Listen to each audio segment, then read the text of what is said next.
el 12 de marzo de 1981. Hacia las 8:47 de la noche, un hombre cruzó la puerta del edificio J. Edgar Hoover, en Washington, D.C., con un maletín que estaba a punto de desmantelar a su propia familia.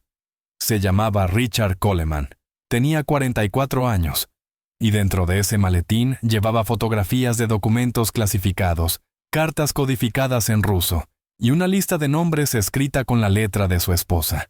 3 horas más tarde, cuando saliera de aquel edificio, su mujer estaría bajo investigación federal por espionaje, y sus 3 hijos se convertirían en protagonistas de una de las coberturas más elaboradas de toda la Guerra Fría. Los Coleman vivían en Arlington, Virginia, a unos 20 minutos en coche del centro de Washington. Ocupaban una casa colonial de 2 plantas en un vecindario donde las familias se conocían por su nombre, y los niños jugaban en la calle hasta que se encendían las farolas. Richard trabajaba desde 1973 como analista de nivel medio en el Departamento de Comercio. Margaret también trabajaba allí 3 días a la semana como asistente administrativa en la Oficina de Política Comercial, un puesto que había reducido de jornada completa tras el nacimiento de su primer hijo en 1968.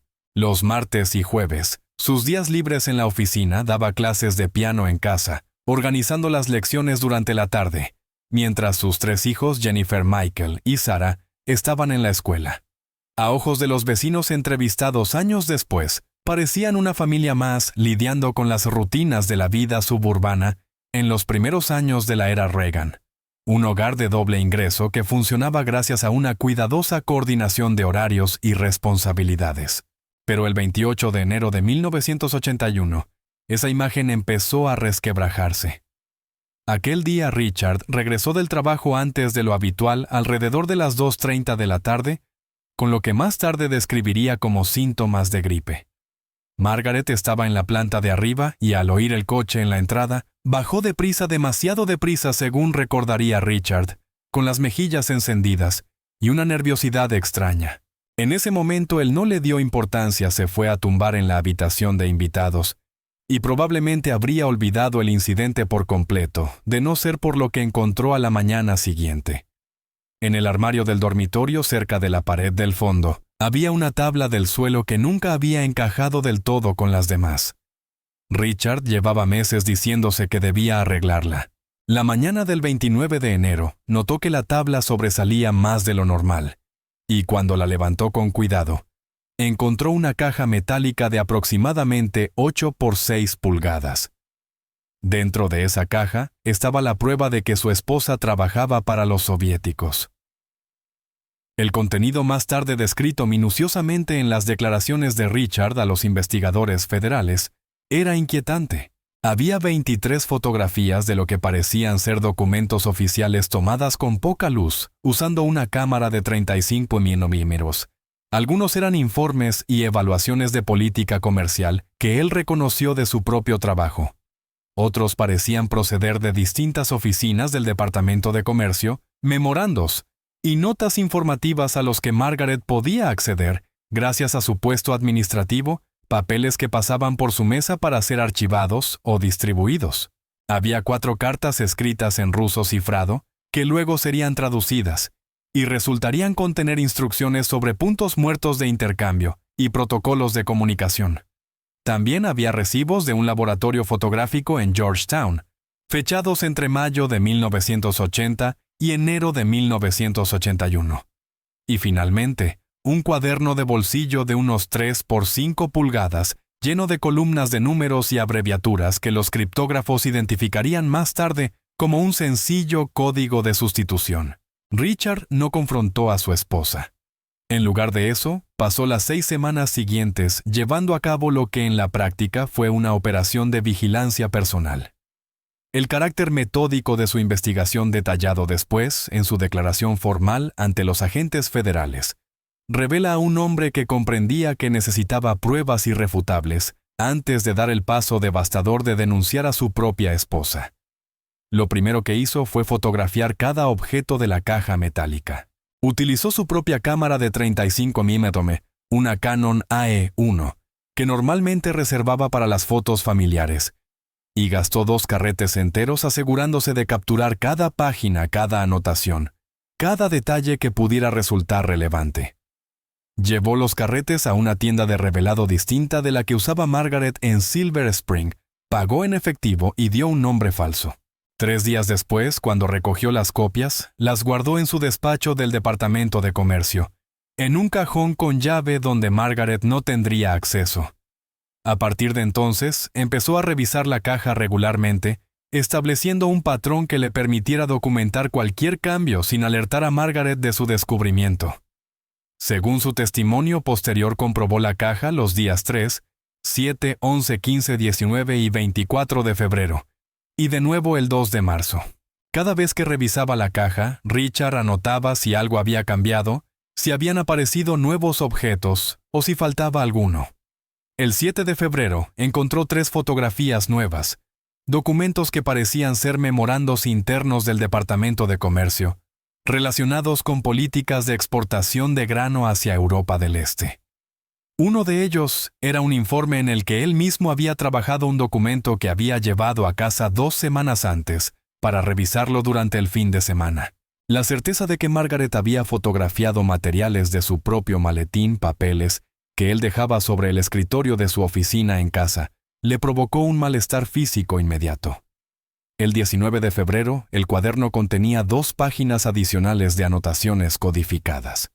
Y el 2 de marzo, una de las cartas originales había desaparecido sustituida por otra con una caligrafía distinta. La documentación era tan meticulosa como inquietante. Richard creó un registro detallado en una pequeña libreta que guardaba en su coche, anotando fechas, horas y observaciones. Registraba cuándo Margaret salía de casa y cuándo regresaba, y comenzó a notar patrones en su comportamiento. Detalles que antes le habían parecido insignificantes, pero que ahora resultaban evidentes. Ella siempre revisaba el buzón antes de que él volviera del trabajo, quedándose un instante más de lo necesario como si buscara algo. Hacía llamadas frecuentes desde el teléfono de la cocina, conversaciones breves que terminaban bruscamente en cuanto él entraba en la habitación, y había desarrollado la costumbre de salir a hacer mandados los martes y jueves, entre las 7:15 y las 8:45 de la noche, sus días libres de la oficina, diciendo que iba al supermercado, a la farmacia, o a visitar a su amiga Patricia. Pero cuando Richard empezó a seguirla, descubrió que casi nunca iba a los lugares que mencionaba. El martes 2 de febrero, Margaret salió de casa a las 7:23 p.m. Richard esperó 3 minutos y luego la siguió en su coche, manteniendo suficiente distancia para que ella no notara sus luces. En lugar del supermercado, Margaret condujo hasta Petty Oak Park, a unos 6 kilómetros de su casa. Aparcó cerca de la entrada, caminó hacia un banco concreto junto al agua, y permaneció sentada allí exactamente 20 minutos. No parecía esperar a nadie. Simplemente se sentaba a veces hojeando un libro, otras mirando el agua en silencio. A las 8:02 p.m. se levantó, volvió al coche y condujo a un 7-Eleven, donde compró leche y pan, estableciendo lo que Richard después reconocería como una coartada perfecta para justificar su ausencia. El patrón se repitió varias veces durante febrero, siempre un martes o jueves por la noche, siempre el mismo parque, siempre el mismo banco, siempre 20 minutos exactos. Richard empezó a llegar antes que ella, posicionándose donde pudiera observar sin ser visto. Se fijó en que Margaret nunca hablaba con nadie, nunca entregaba ni recibía nada, pero siempre se sentaba en el mismo banco, uno pintado de verde con una placa dedicada, y siempre colocaba el bolso en el lado izquierdo del asiento, nunca en el regazo ni en el lado derecho. El 26 de febrero, Richard llegó al parque 2 horas antes de la hora habitual de Margaret y se situó a unos 50 metros armado con unos prismáticos que había pedido prestados a un compañero de trabajo, alegando interés por observar aves. A las 7:04 p.m., un hombre de unos 45 años se acercó al banco. Vestía un abrigo oscuro y un sombrero y se sentó durante menos de 3 minutos. Fingió leer un periódico, lo dobló. Lo dejó sobre el banco y se marchó. El periódico permaneció allí unos 10 minutos, hasta que un corredor que pasaba por la zona se sentó brevemente, lo recogió y siguió trotando. Cuando Margaret llegó a las 7:27 p.m., el banco ya estaba vacío. Se sentó, colocó el bolso en el lado izquierdo como siempre, y permaneció allí 20 minutos. Al marcharse, el bolso parecía ligeramente menos lleno, aunque Richard no podía asegurarlo desde su posición. Lo que sí sabía era que acababa de presenciar una operación clásica de dead drop, el tipo de intercambio encubierto que él mismo había estudiado durante su capacitación de seguridad en el Departamento de Comercio. A partir de ese momento, su investigación se expandió más allá de la vigilancia externa. Empezó a fijarse en los hábitos cotidianos de Margaret dentro de casa, buscando señales de engaño que antes había pasado por alto. Notó que ella solía quedarse despierta más tarde que él, diciendo que quería terminar un libro, o preparar las lecciones para los alumnos del día siguiente. La noche del 3 de marzo, Richard fingió quedarse dormido en el sofá mientras veía la televisión. A través de los ojos entreabiertos, observó cómo Margaret bajaba las escaleras a las 11:47 p.m. Comprobaba que él estaba realmente dormido, y luego se dirigía a la cocina. Escuchó el sonido de la puerta del sótano abriéndose y cerrándose. Cuando ella subió de nuevo, Richard esperó 15 minutos antes de descender él mismo. El sótano estaba sin terminar, usado principalmente para almacenamiento y para la lavadora y la secadora.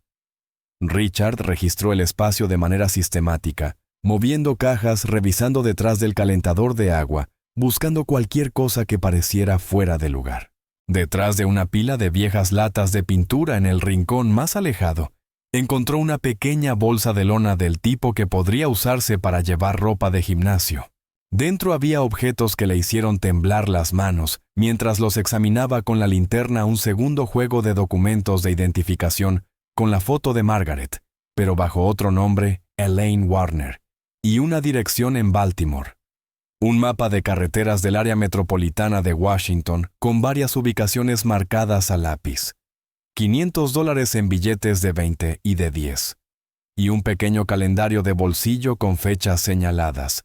Fechas que coincidían exactamente con los martes y jueves en los que Margaret salía de casa. Richard fotografió todo, devolvió cada objeto a su lugar dentro de la bolsa tal como lo había encontrado, y subió nuevamente. No durmió esa noche. Se quedó sentado en la sala en la oscuridad, pensando en la mujer con la que llevaba 16 años casado, preguntándose cuánto de su vida juntos había sido real y cuánto había sido una fachada calculada. Recordó cómo se habían conocido en 1965, ambos jóvenes empleados en el Departamento de Comercio, cómo lo había cautivado su inteligencia y su música. Ahora se preguntaba si ella lo había elegido deliberadamente, si toda su relación había sido diseñada por sus manejadores, o si el reclutamiento había llegado más tarde, y ella simplemente había aprovechado un matrimonio ya existente. Pensó en su boda, en el nacimiento de sus hijos, en momentos ordinarios como hacer la compra, ver la televisión, o discutir por quién debía sacar la basura. Pensó en todas las veces que dejaba su maletín en la oficina de casa, sin imaginar que su esposa lo revisaba mientras él dormía. Pensó en si aquellos años habían significado para Margaret lo que significaban para él, o si él no había sido más que un accesorio útil en su doble vida, un hombre con autorización de seguridad y un exceso peligroso de confianza.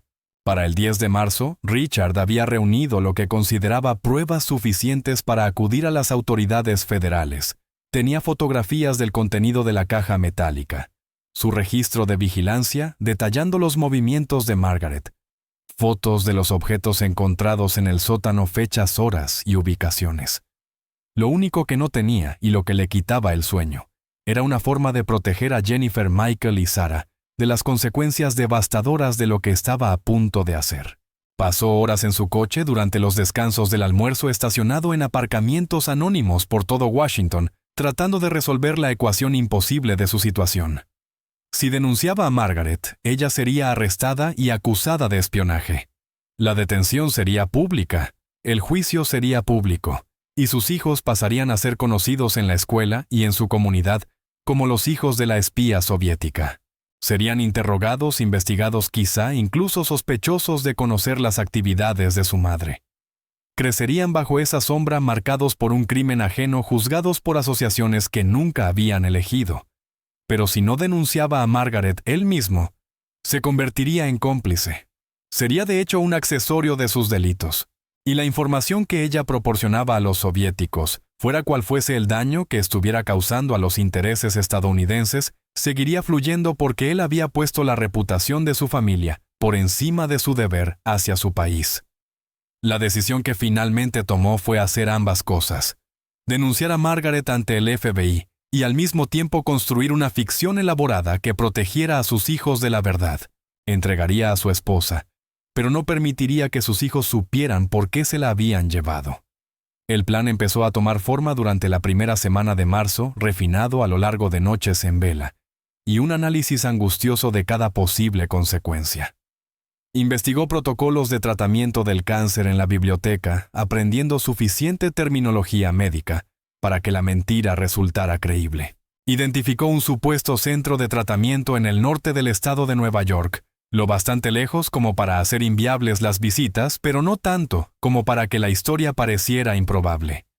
Preparó respuestas para las preguntas que sabía que Jennifer, Michael y Sarah harían sobre el pronóstico, los efectos secundarios y la duración del tratamiento de su madre. El 11 de marzo, Richard tomó la decisión de acudir al FBI la noche siguiente. Pasó ese día en el trabajo como si estuviera envuelto en una neblina, incapaz de concentrarse en sus tareas, consciente de que estaba a punto de desencadenar unos acontecimientos que cambiarían para siempre el rumbo de la vida de su familia.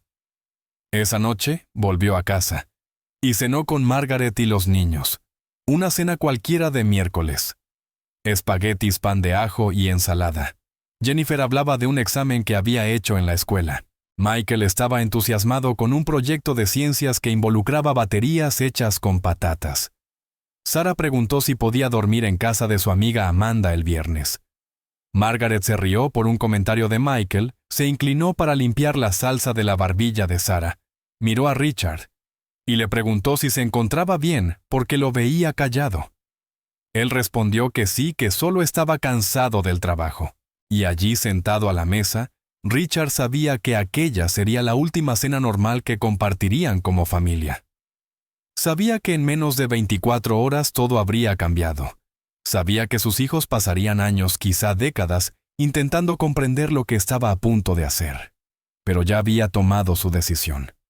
Y el 12 de marzo de 1981, entró en el edificio J. Edgar Hoover y comenzó el proceso de destruir su propia vida para salvarla.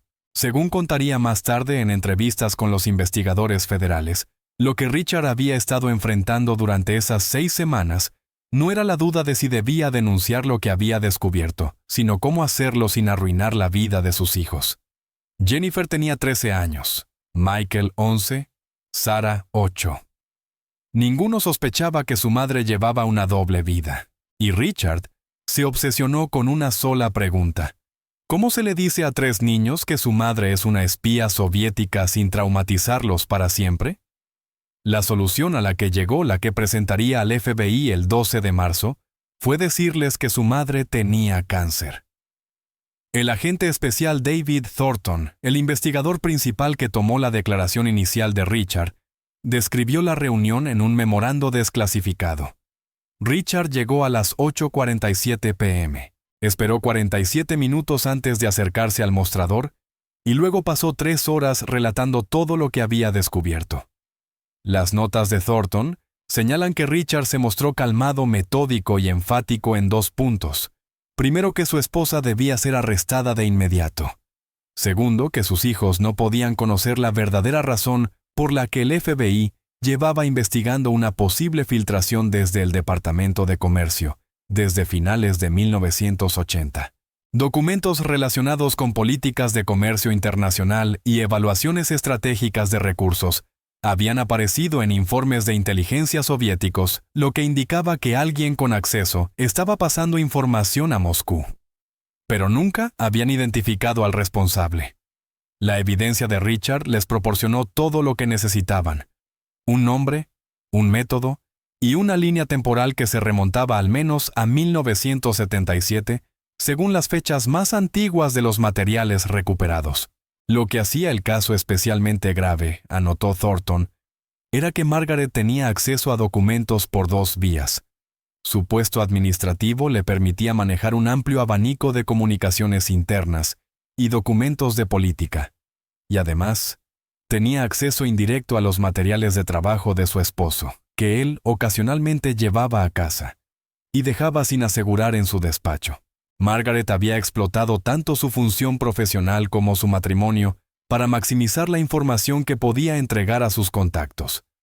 Pero la petición de Richard respecto a sus hijos creó lo que Thornton describió como un dilema ético y operativo inusual. La oficina normalmente no intervenía en cómo se informaba a la familia de un sospechoso, pero Richard estaba pidiendo cooperación activa para mantener una narrativa falsa. Quería decir a sus hijos que su madre había sido diagnosticada con cáncer, que necesitaba irse a recibir tratamiento que quizá no sobreviviría. Quería que el FBI facilitara una última visita presentada como una visita al hospital. Quería que Margaret fuera arrestada discretamente, sin presencia mediática, sin registros públicos inmediatos, hasta que la historia de la enfermedad quedara firmemente establecida ante los niños. La petición ascendió por la cadena de mando. Según los memorandos desclasificados, hubo un intenso debate dentro del FBI sobre si era apropiado o incluso legal colaborar con semejante engaño. Pero finalmente, se decidió acceder a la solicitud de Richard, en parte por compasión hacia los niños, y en parte porque un arresto silencioso servía a los intereses de la agencia, evitando alertar a otros posibles activos soviéticos vinculados a la red de Margaret. Margaret Coleman fue arrestada a las 6:47 de la mañana del 14 de marzo de 1981, un sábado. Los agentes federales ejecutaron una orden de arresto basada en una denuncia penal sellada presentada la noche anterior. 2 agentes entraron en la casa por la puerta principal que Richard había dejado sin cerrar y detuvieron a Margaret en la cocina mientras preparaba café. Según el informe de arresto, ella no opuso resistencia, no pidió hablar con un abogado. Simplemente miró a Richard y dijo: «¿Lo encontraste?». Los niños seguían dormidos en la planta de arriba. Esa tarde, Richard reunió a Jennifer, Michael y Sarah en la sala de estar y les dijo que su madre estaba enferma. Usó la palabra cáncer. Les explicó que era grave y que debía trasladarse a un centro especializado en otro estado. Según recordaría Jennifer años más tarde, su padre fue muy específico en ciertos detalles: el tipo de cáncer, el protocolo de tratamiento, las razones por las que no podrían visitarla de inmediato. Les mostró folletos médicos que había sacado de la biblioteca y les explicó que su madre no quería que la vieran mientras atravesaba tratamientos difíciles. Los niños le creyeron. ¿Por qué no habrían de hacerlo? Su padre no era un hombre dado a exageraciones ni a manipulación emocional. Si él decía que su madre estaba enferma, entonces su madre estaba enferma. 2 días después, el 16 de marzo, Margaret recibió permiso para una visita supervisada con sus hijos en una instalación federal de alta seguridad en el norte de Virginia. Los niños fueron llevados allí bajo la creencia de que iban a visitarla en el hospital. Entraron en una sala con sillas plegables y luces fluorescentes, y Margaret ya estaba allí. Según el informe del agente supervisor, abrazó a cada uno de sus hijos durante un largo momento, les pidió que fueran fuertes, que ayudaran a su padre y que recordaran que ella los quería. La visita duró 30 minutos. Sería la última vez que Jennifer, Michael y Sarah verían a su madre en 14 años.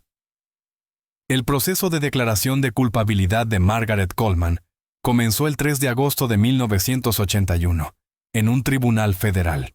Debido a la naturaleza clasificada de la evidencia, los procedimientos se llevaron a cabo bajo la Ley de Procedimientos de Información Clasificada, con partes selladas y acceso público limitado. Margaret se declaró culpable de 3 cargos: conspiración para cometer espionaje, posesión y transmisión no autorizada de información de defensa nacional, y actuar como agente de un gobierno extranjero sin notificarlo al fiscal general. La acusación, detallada en documentos judiciales, estableció que Margaret había sido reclutada en 1974 por una mujer llamada Elena Rostova, quien se presentaba como profesora de piano, pero que en realidad era una oficial de inteligencia soviética, operando bajo cobertura diplomática en la embajada soviética.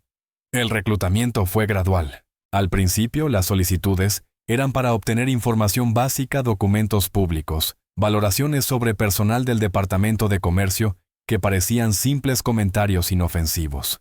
Para 1977, según el testimonio de la propia Margaret, ya estaba fotografiando documentos clasificados 2 o 3 veces al mes, aprovechando su acceso administrativo para copiar materiales que pasaban por su escritorio y complementándolos con documentos del maletín de Richard, cuando él llevaba trabajo a casa. Esperaba hasta altas horas de la noche cuando Richard ya dormía y fotografiaba todo lo que estuviera disponible usando una pequeña cámara proporcionada por Elena. Nunca recibió pagos en efectivo, afirmó, pero las clases de piano de sus hijos estaban subvencionadas, y el coche de su esposo había sido reparado misteriosamente después de una avería. Pequeños beneficios que parecían coincidencias, pero que en realidad eran compensaciones cuidadosamente calculadas. Cuando el juez le preguntó por qué había hecho todo aquello, la respuesta de Margaret, preservada en las transcripciones judiciales, fue breve. Dijo que al principio creyó que estaba contribuyendo a la paz y al entendimiento entre naciones. Dijo que cuando comprendió que la estaban utilizando para espionaje y no para diplomacia, le dejaron claro que negarse a continuar pondría en peligro a su familia. Dijo que había tenido miedo y que ese miedo la mantuvo atrapada durante años. El juez la sentenció a 25 años en una prisión federal. Una semana después, Margaret fue trasladada a un centro correccional femenino federal, de vuelta en Arlington. Richard Coleman ejecutaba la segunda fase de su plan, mantener indefinidamente la ficción de que Margaret seguía viva y recibiendo tratamiento. Les dijo a los vecinos que ella estaba en un centro de cuidados prolongados, que no permitía visitas debido a su sistema inmunitario comprometido. Les dijo a los maestros de los niños que su madre estaba sometida a un tratamiento experimental y que debían ser pacientes ante cualquier cambio de comportamiento. Mantuvo el piano de Margaret en la sala. Colgó fotografías de ella por toda la casa. Hablaba de ella en tiempo presente como si pudiera regresar en cualquier momento, una vez que los tratamientos funcionaran. Los niños se adaptaron como lo hacen los niños, imperfectamente, pero con la resiliencia que nace de no tener otra opción. Jennifer se volcó en los estudios, llegó a ser presidenta del consejo estudiantil y obtuvo sobresalientes durante toda la secundaria. Michael desarrolló una obsesión por desmontar cosas y volver a armar las radios, bicicletas y finalmente computadoras. Sara, la menor, se volvió más callada, más retraída, el tipo de niña que los maestros describen como más grande de lo que indica su edad. Richard escribía ocasionalmente a Margaret breves actualizaciones sobre el progreso de los niños, cuidadosamente desprovistas de emoción personal. Margaret respondía con cartas mensuales que llegaban en sobres sencillos con sello institucional, y Richard las guardaba bajo llave en un cajón de su despacho. Se decía a sí mismo que las estaba guardando para cuando los niños fueran mayores y pudieran entender, pero los meses se convirtieron en años, y nunca encontró el momento adecuado para confesar que la historia de la enfermedad de su madre había sido una completa invención. La mentira podría haber continuado indefinidamente si no fuera porque en 1987, Jennifer Coleman, ya estudiante de primer año en la Universidad de Virginia, empezó a notar que algo no cuadraba. Su madre supuestamente había sido diagnosticada a principios de 1981. Ahora era 1987. 6 años era un periodo extraordinariamente largo para estar en tratamiento contra el cáncer, sin empeorar ni mejorar. Y Jennifer, que se había especializado en biología, en parte para entender la enfermedad de su madre, empezó a comprender que la cronología que su padre le había contado no tenía ningún sentido médico. El 22 de abril de 1987, según registros telefónicos revisados más tarde durante una sesión de terapia familiar, Jennifer llamó a Richard desde su dormitorio universitario y le preguntó directamente cuándo había muerto realmente su madre, porque esa era la única explicación que le parecía lógica, que Margaret había fallecido hacía años, y su padre no había podido contárselo. Richard diría después que escuchar a su hija formular esa pregunta, escuchar la lógica que había usado para llegar a ella, le hizo darse cuenta de que la mentira había llegado a su final inevitable. Le dijo la verdad por teléfono. Le contó sobre el arresto, los cargos de espionaje, la condena federal de 25 años. Le dijo que su madre estaba viva en una prisión de Georgia y que llevaba allí 6 años. Según Richard, la respuesta de Jennifer fue silencio. Minutos enteros de silencio absoluto. Luego dijo, necesito pensar en esto.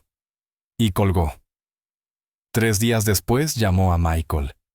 Él tenía 17 años, estaba en su último año de secundaria, y según relataría más tarde su reacción al descubrir que toda su infancia se había construido sobre una mentira, fue una furia fría. Quería detalles, fechas, documentación. Quería saber exactamente qué había hecho su madre. ¿Por qué su padre había mentido? ¿Cuántas personas habían participado en mantener el engaño? Confrontó a Richard en persona, y la discusión según los vecinos fue tan fuerte que se escuchó a través de las paredes. Sarah tenía 14 años cuando Jennifer y Michael la sentaron para contarle la verdad. Su reacción fue llorar en silencio durante aproximadamente 2 horas, y luego dejar de hablar con Richard, salvo lo absolutamente necesario para la comunicación cotidiana. Lo que siguió fue lo que la terapeuta familiar, la doctora Patricia Morrison, quien comenzó a trabajar con los Coleman en 1988, describió como un caso de manual de disolución de la confianza. Jennifer regresó a casa desde la universidad solo en vacaciones obligatorias y mantuvo una distancia emocional evidente respecto a Richard. Michael dejó de hablarle por completo durante 11 meses, comunicándose únicamente mediante notas sobre asuntos prácticos. Sarah desarrolló lo que Morrison identificó como síntomas de duelo complejo. No solo lloraba a la madre que había perdido, sino también al padre que sentía que nunca había conocido realmente. La pregunta central que los 3 hijos formulaban una y otra vez era por qué Richard había elegido mentir. ¿Por qué asumió que no podrían soportar la verdad? ¿Por qué les negó la oportunidad de conocer a su madre tal como era y de decidir por sí mismos cómo procesar lo que ella había hecho? ¿Por qué les arrebató esa autonomía durante 6 años? Las respuestas de Richard, documentadas en las sesiones de terapia, giraban en torno a la protección. Richard había querido proteger a sus hijos del estigma de las consecuencias sociales de ser conocidos como los hijos de una espía soviética.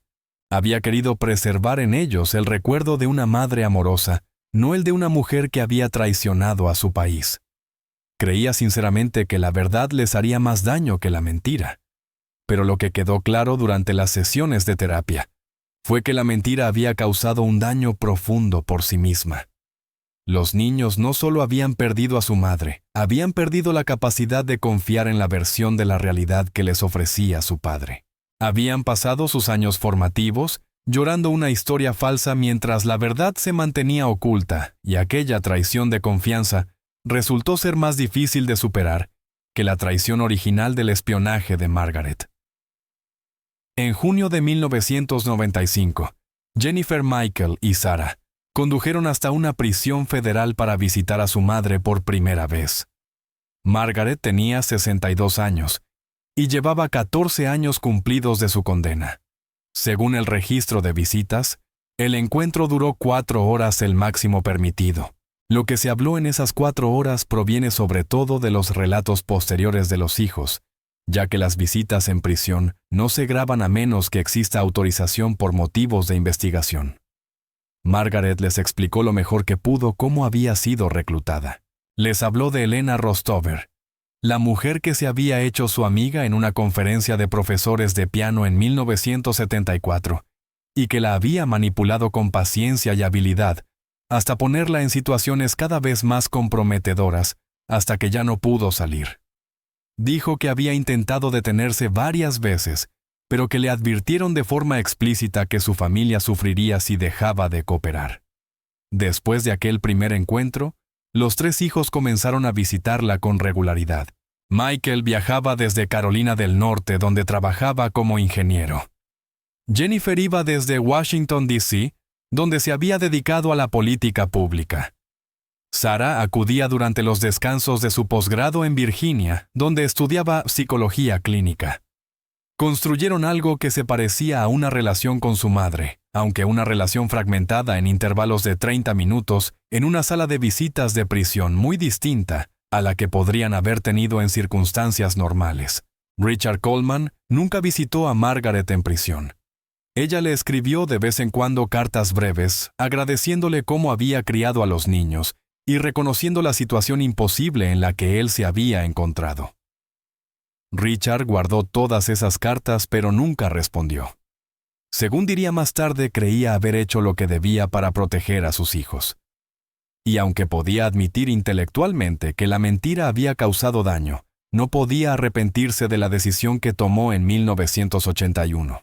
Margaret Coleman fue liberada de prisión federal el 8 de noviembre de 2006, tras cumplir 22 años de una condena reducida por buena conducta y por colaborar en sesiones de contrainteligencia. Se mudó a un pequeño apartamento en Atlanta, consiguió trabajo como empleada en una tienda de música y comenzó el difícil proceso de reconstruir su vida como una mujer de 63 años que no había sido libre desde 1981. Richard Coleman murió el 15 de junio de 2010, a los 73 años de un ataque al corazón mientras trabajaba en su jardín. Cuando Jennifer Michael y Sarah revisaban sus pertenencias, encontraron el cajón cerrado con llave en su estudio. Dentro había alrededor de 200 cartas de Margaret, cartas que él había guardado pero nunca compartido con sus hijos. Al leerlas, encontraron relatos sobre la vida de su madre en prisión, reflexiones sobre sus decisiones, expresiones de remordimiento y preguntas sobre sus vidas. La historia de Richard y Margaret Coleman no es un simple relato de héroes y villanos. Es una historia sobre los cálculos complejos que las personas hacen cuando enfrentan decisiones imposibles. Sobre cómo el amor y el miedo pueden motivar las mismas acciones. Sobre cómo las consecuencias de esas acciones pueden extenderse a través de generaciones de formas que nadie podría prever. Richard entregó a su esposa al FBI porque creyó que era su deber. Y luego mintió a sus hijos durante 6 años porque creyó que era su responsabilidad. Y ambas decisiones fueron al mismo tiempo actos de integridad y actos de traición, dependiendo del ángulo desde el cual se mire.